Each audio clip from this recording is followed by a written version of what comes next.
والحمد والنعمات لك۔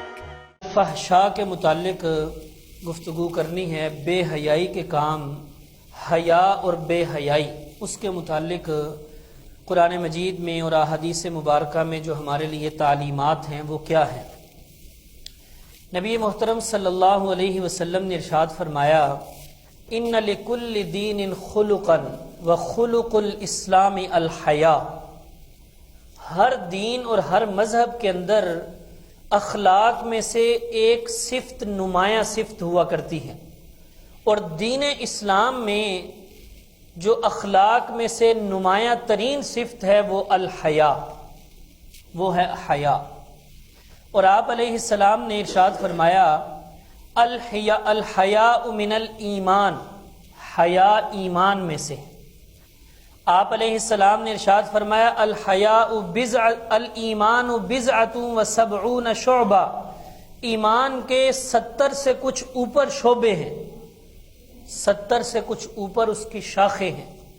افضلها قول لا الہ الا اللہ، سب سے افضل شاخ ایمان کی لا الہ الا اللہ ہے۔ وَأَدْنَاهَا إِمَاطَةُ الْأَذَىٰ عَنِ الطَّرِيقِ، اور سب سے ادنا شاخ یہ ہے کہ راستے سے تکلیف دہ چیز کو ہٹا دینا۔ اور فرمایا، الحیاء شعبۃ من الایمان، حیا ایمان کا مستقل ایک شعبہ ہے۔